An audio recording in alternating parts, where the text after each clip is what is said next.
পঞ্চগড়ের হাসপাতালগুলোতে বেড়েছে বিভিন্ন বয়সী রোগীর ভিড়। বিশেষ করে বহির্বিভাগ ও শিশু ওয়ার্ডগুলোতে প্রতিদিন বাড়ছে সর্দি, জ্বর, শ্বাসকষ্ট, ডায়রিয়া সহ নানা রোগে আক্রান্ত রোগী। হিমশিম খাচ্ছেন দায়িত্বরত চিকিৎসক ও নার্সরা। এই বিষয়ে বিস্তারিত জানাতে পঞ্চগড় আধুনিক সদর হাসপাতাল থেকে সরাসরি যুক্ত হচ্ছেন প্রতিনিধি সিদ্ধার্থ কর্মকার। সিদ্ধার্থ, আমি একটু জানতে চাইবো শিশুদের মধ্যে আসলে কোন ধরনের রোগগুলোর প্রকোপ বেশি দেখছেন এবং হাসপাতালগুলো এদের চিকিৎসা কিভাবে দিচ্ছেন? তানিয়া, আপনার কথার শুরুতেই আমি যেটি জানিয়ে রাখতে চাই সেটা হচ্ছে কিছুক্ষণ আগে আমার কথা হয়েছিল তেঁতুলিয়া আবহাওয়া পর্যবেক্ষণাগারের আবহাওয়া পর্যবেক্ষক জিতেন্দ্রনাথ রায়, তার সাথে তিনি আমাকে যেমন জানাচ্ছিলেন যে আসলে প্রতিদিন যে আবহাওয়ার তারতম্য সেটি কিন্তু রয়ে গেছে।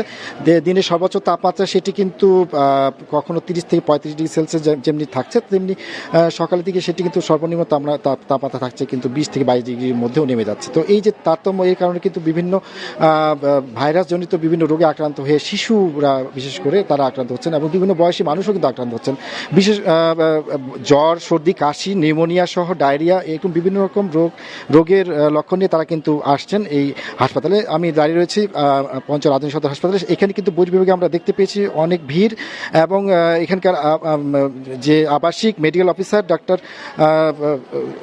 আবুল কাসেম, তার সাথে আমার কথা হয়েছে। তিনি আমাকে যেমনটি জানাচ্ছিলেন যে আসলে যেখানে স্বাভাবিক 700 থেকে 800 রোগী প্রতিদিন বহির্বিভাগে আসছে। একনল হ্যান্ড ওয়াশ 100% প্যারাবেন ফ্রি, তাই নিরাপদ হাতের জন্য আস্থা রাখুন একনলে। সেখানে কিন্তু এখন 1200 থেকে 1300 রোগী এখানে আসছে চিকিৎসা নিতে এবং শিশু বিভাগেও কিন্তু দেখা গিয়েছে যে বেডের অভাবে কিন্তু আমরা দেখেছি যে মেঝেতে চিকিৎসা নিতে এবং এখানে কিন্তু রয়েছে পর্যাপ্ত চিকিৎসকের সংকটও।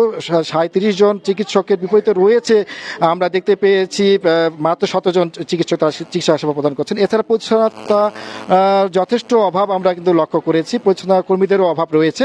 এইভাবে কিন্তু বিভিন্ন রকমের যে সংকট নিয়ে কিন্তু চলছে পঞ্চগড়ের আধুনিক সদর হাসপাতালের চিকিৎসা। শুধু তাই নয়, অন্যান্য যে উপজেলা স্বাস্থ্য কমপ্লেক্সগুলো রয়েছে সেখানেও কিন্তু মোটামুটি একই রকমের চিত্র আমাদের চোখে পড়েছে।